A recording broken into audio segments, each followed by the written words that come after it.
Welcome to Dodgers Dogs. As part of the Dodgers Daily Network, Casey Porter here, joined by Coach Holt. And Coach, it is a glorious morning as the Dodgers have won 2 games in a row. It was a great game last night. And, hey, the Phillies came into town. The Phillies have the best record in the National League, but not by much anymore. The Dodgers got them last night. A score of 5-3, a great outing by TylerGlasnow, and then a great job by the bullpen.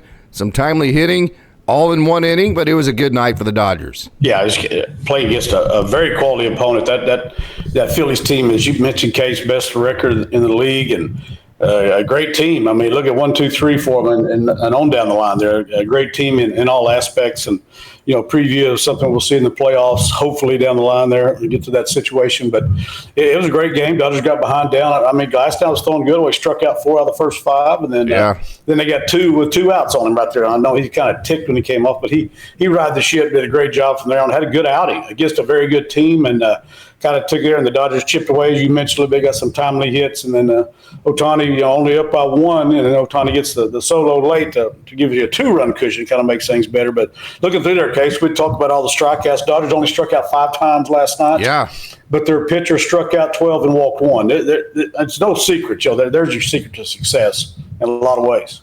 Absolutely. So you only strike out yourself 5 times, and you strike out the other team 12 times. You only walk 1 guy. It was kind of weird that the Dodgers didn't walk at all themselves last night. There was only 1 walk last night, which is why when you have an Aaron Nola and a TylerGlasnow and you're not getting freebies, it's going to be tough to score. And we say this all the time, Coach. This happens at every single level, and this is why teams like the home run type of situation. Now, the 4 runs were not scored by home run, but this is why teams like that, because it's easier to get to that crooked number with a long ball. But so many different times, the team that wins scores more in 1 inning than the other team will score in the entire game. It's crazy how that works. Yeah, you see it on every level, Case. Somebody just you call it crooked number, or you don't call it a little cluster, all of a sudden. Yeah. And then you get that, and it seems like it, especially in Major League Baseball, where everybody's got great players, everybody's got multi-million-dollar players, and there's a fine line between success and failure. That's big sometimes. And 3 runs,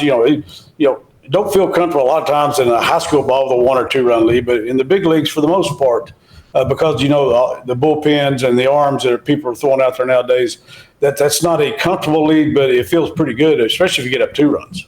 Mm-hmm. No doubt. Banda and Kopech looked really good. Yep. I thought that was a big outing for Kopech because it was a big situation. That's the one thing Dodgers have waited to see from him was how is he going to handle the pressurized situation coming over from Chicago. That was the one thing we had heard. Oh, yeah, his stuff is great, but wait till he gets pressure on him. Wait till it's a close game, that type of thing. He didn't look like he was phased whatsoever. I mean, this guy was money. Well, that's a close game against arguably one of the best teams, if not the best team in baseball. So, I don't think he has to prove that to anybody else. So we mentioned it's all the situation you're in.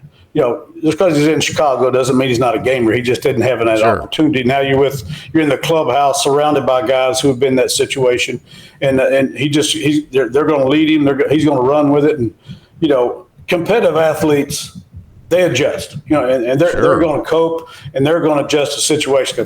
If he's got the heart, the guts that we talk about, Case, to do that job, it doesn't matter what the uniform he has on. When he comes in a pressure situation, if he's that guy, he's that guy, and I think he's proven that he'll be that guy for the Dodgers. Well, that sequence that Banda threw to Harper after he walked the leadoff guy, and Schwarber did just such a great job laying off that sweeper or whatever you want to call it, slider, that right turner that moves away from lefties. It's just such a tough pitch because it breaks so much, and you can't tell, okay, however far this breaks, which is a long ways, is that actually going to land in the zone or is it not? And as a lefty, it's just impossible to make good swing decisions, and we saw him finally get Marsh. Marsh was trying to lay off that slider, but he just couldn't for that last one. A lot of times whenever you get to 2 strikes, that's whenever you get them to chase like that because they want to protect themselves. But I'll tell you what, he threw that slider to BryceHarper, and Harper was geared up for the slider, and then he threw the 97. And Bryce, I mean, as good as BryceHarper is, and we saw him in Oklahoma, I believe, when he was 17 years old. Yep. Toured a little bit in American Legion. As good as he is, whenever you show that slider so much and you throw that 97, he couldn't catch up with it. That was a big-time sequence from AnthonyBanda. Well, changing speeds, changing levels, changing eye level. We always talk about changing speeds. And you mentioned last time, hardest thing people don't understand. I think that people that play baseball and coach baseball do understand how hard it is to be good at baseball, and definitely how hard it is to hit a baseball. Yeah. And that turning, that movement on the baseball and changing the speeds. That's the name of pitching from high school level on up. Yep. Just as a note, I would like to make sure people understand we are not going to have a Down the Farm segment today. We had a big prospect show Sunday evening on our live show with Bruce Kuntz and Coach Barakoff, and there has not been any minor league action since then. So there will not be a Down on the Farm show. And by the way, hey, please forgive me for this, Dodgers fans. This is absolutely 1,000% how I should have started this show. But how about the standing ovation for Freddie Freeman, his emotional pregame conference, his emotional postgame conference? Again, forgive me for not starting this show with that, but that was by far the best moment of last night and the best moment of the year. I know where you come from, Case. You're an emotional father. You're an emotional guy. So am I. Watching Freddie's the 7-minute press conference they posted there, that's hard. Being a father, not when we talk about just being a father and have had a 3-year-old. Had 3-year-olds like you have. And to see what he was going through just trying to talk about it. Then he comes out. That's the beautiful thing about everything. These guys are highly competitive athletes trying to beat each other's brains out. But you look out there, the Phillies players are standing ovation. I forget who it was. The Phillies player had his cap off. Baseball people support each other. When they're like that, they don't care about Freddie gets any hits or they win the game at that point. They're caring about Freddie as a father. And most of those guys are fathers. And we all feel for him. But I just thought not surprised. The Phillies, class organization, their guys were, and their fans in the stands also. It was a great moment, and it had to make Freddie feel better what him and his wife have been going through with Max the last few days. Again, prayers continue there for the little man and keep fighting. And you got a great support system, not just from your family, but obviously from Dodger Nation and Major League Baseball and the whole world in general. He did score the 4 runs. Do you like the way that the 4 runs were scored? Very proud of AndyPages after he misplayed the ball in center field. He got the hit down the left field line on an 8-pitch at bat, and that was behind Jason Hayward, who started off with a double. That got the scoring started for the Dodgers. And when you're facing a guy like Aaron Nola, any kind of runs you can get, just getting that lid off, sometimes that first run is the hardest. So you scored all those 4 runs by being very patient and grinding out quality at bats early in the inning. And then Teo and Shohei, they ambushed first pitches to finish off the inning, and Teo finished off the 4th spot. So that was simply fantastic. Coach, TylerGlasnow, the best 3-run outing I've ever seen in my life. He was completely dominant. He had 9 strikeouts, no walks. And yet, because of obviously the misplay and some really soft contact and just bad luck, he still did give up the 3 runs, but I tweeted it out last night. Like I said, best 3-run performance I've ever seen in my life. Yeah, great performance. Like I said, Casey come out blazing guns and got 2 outs in the 2nd inning and bang, bang, bang. And all the next thing they got 2 runs. And you could tell he was coming off the mound. He was ticked, himself, everything that was going on. But that's what quality pitchers do, big-time big leaguers, which he obviously has proved he is.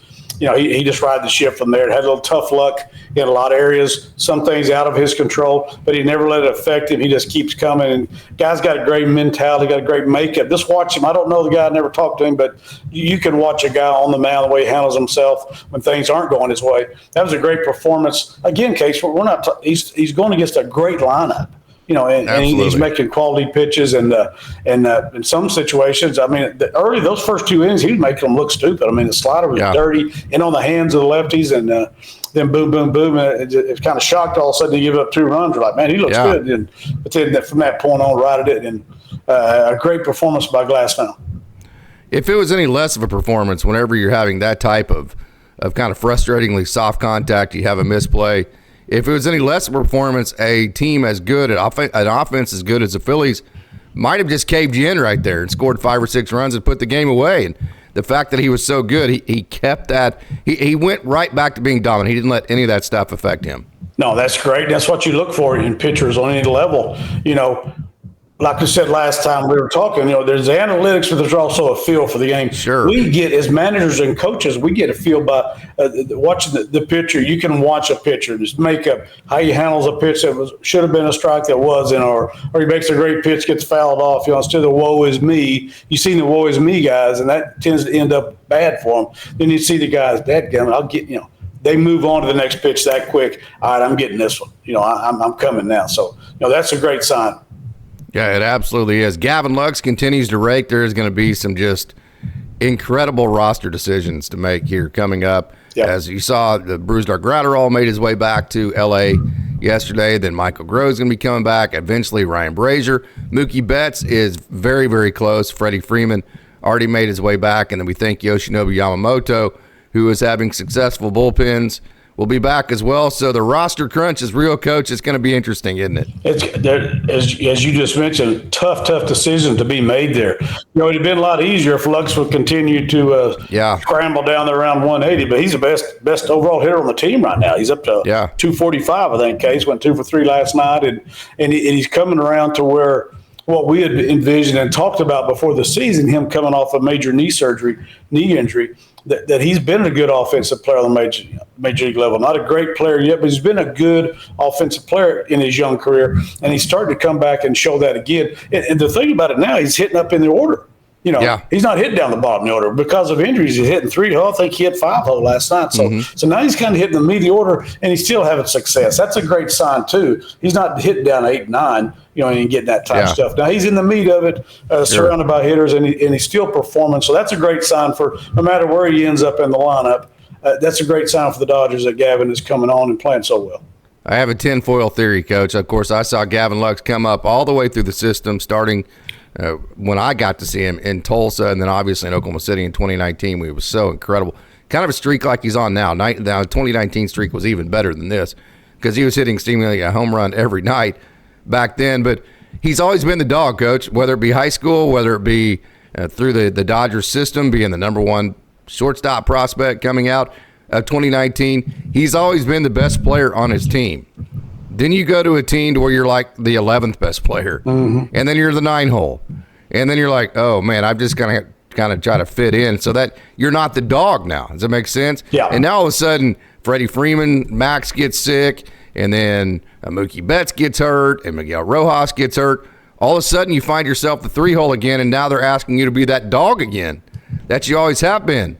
Is there any part of that actually takes Gavin Lux back to his dog roots, if you will, and that brings out the best in him, that now the team needs him to be that guy instead of just the 9-hole that just survives? I think it says a lot about him. It says a lot about Dave Roberts. The first day Lux walked into the clubhouse, or whenever they see the lineup for the first time, and he sees I'm hitting 3-hole. And 3 weeks ago they're talking about getting rid of it. No, they aren't. But I mean, people are upset. He's not hitting he makes whatever.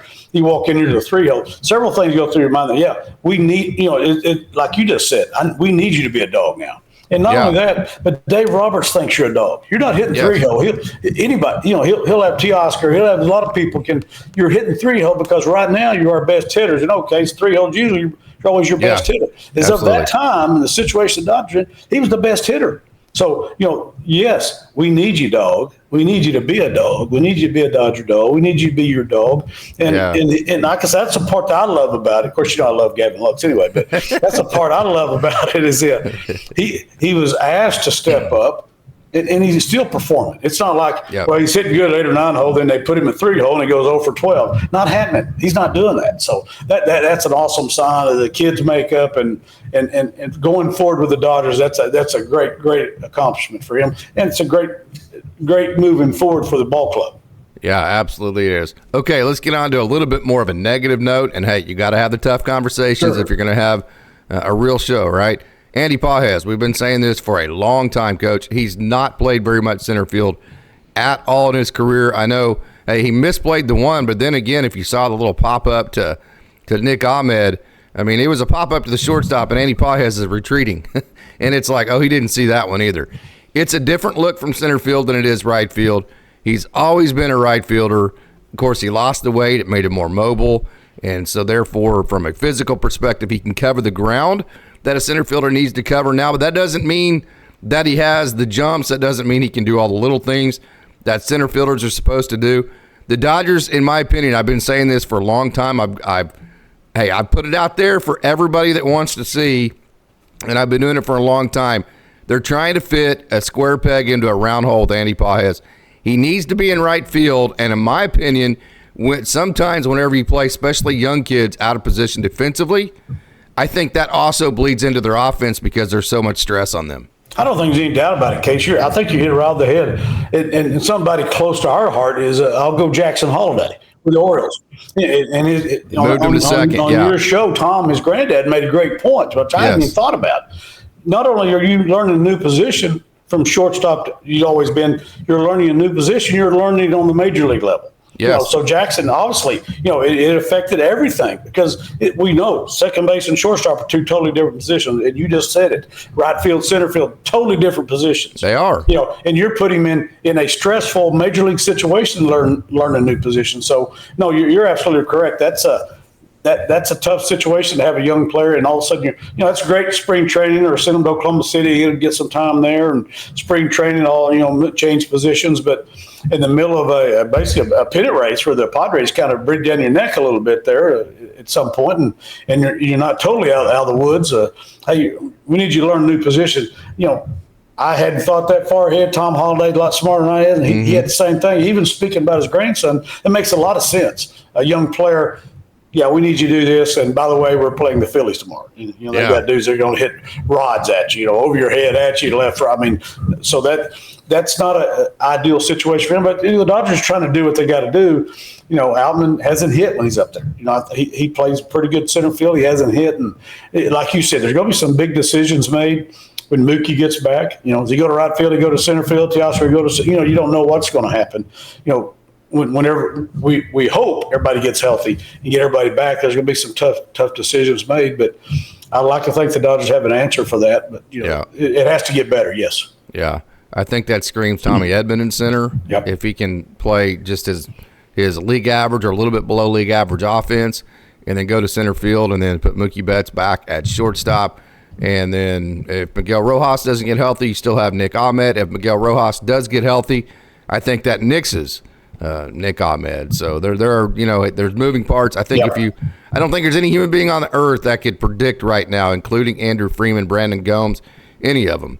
Billy Gasparino, young man who played at Oklahoma State. We got to see his career play with Josh Holliday, by the way, and for Tom Holliday, who you just mentioned just a minute ago. I don't think any of them could tell you what the roster is going to look like come playoff time because there's too many moving parts. You look at Tommy Edman, he hadn't played all year. You have no clue how he's going to come and do offensively at the major league level. He's only played 44 games in center field in his entire career. You don't know how Mookie Betts is going to respond. You don't know about Yoshinobu Yamamoto. You don't know about Max Muncy. So I don't think there's anybody on earth. I get questions all the time. What do you think about this or that? And my response is, I don't think anybody knows. No, it's kind of like when somebody comes up to you, hey, you pitching tonight? So-and-so, Is he ready? I have no clue. We'll find out. As soon as he lets it go, come talk to me later, but you don't know the situation. Like you said, Case, I know those front office guys.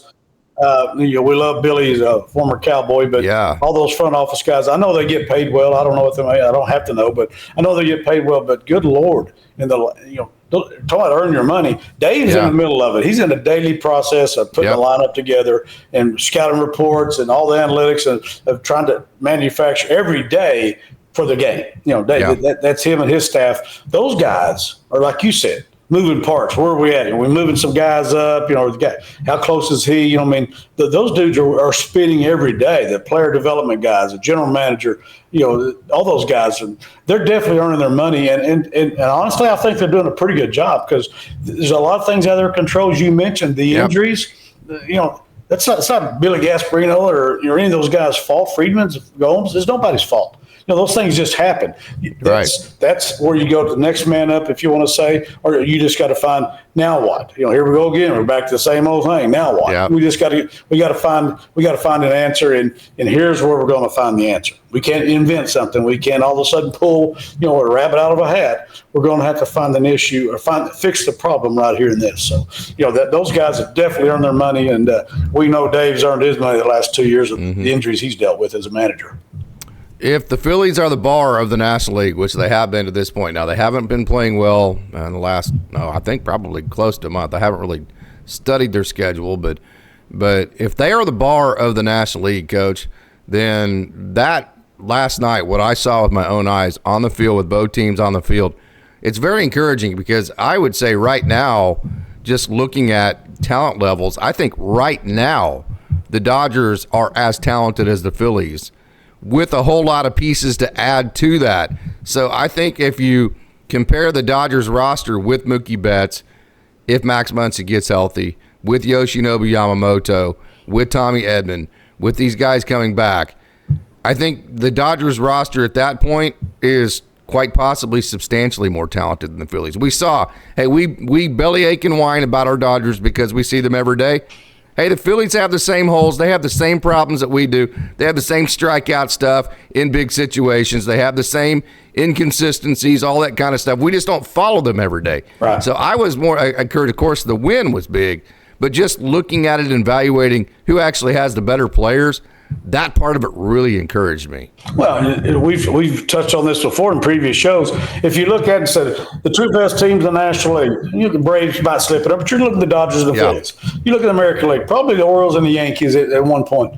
It is so ironic that all four of them kind of went into a funk at the same time. That is ironic. And me and you mentioned, does anybody really think for a minute none of those four teams are going to be around at the end and have something to say about it? If that's true, we're all wrong, and it's going to be a great year in baseball because you're going to have a bunch of people there nobody expected, which we kind of had last year. We honestly had that last year. So but everybody's going through it. As far as the injuries, like you said, arm injuries are all over the league.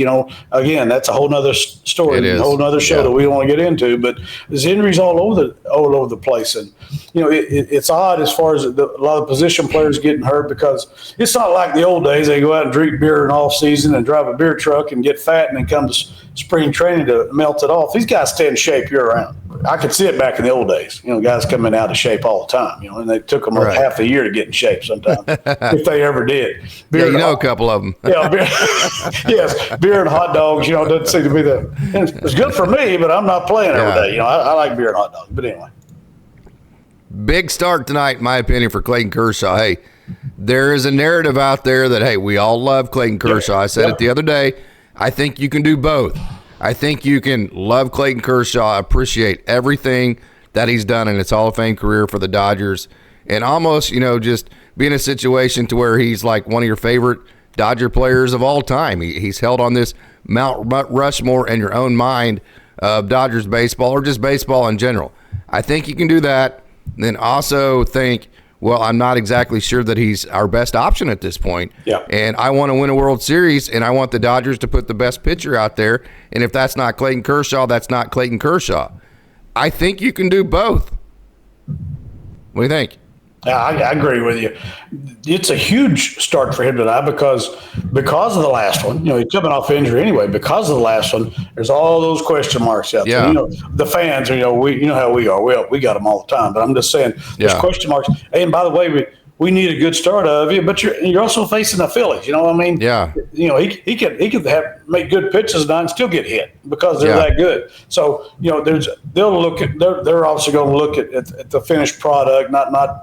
Like us fans do. Well, he gave up 5 hits. It might have been 4 chinkers, 4 bleeders getting through there. So it's a lot to that. And they'll evaluate everything. But it's like you said, it's a big start for him. We've talked about it before. I don't know what his role is going to be going forward. You'd like to think that he's one of your starters, which he's always been. But he's like the rest of us. He's been there a while. He's getting older. And he's not as good as he used to be. But, that's the case with everybody in the history of mankind.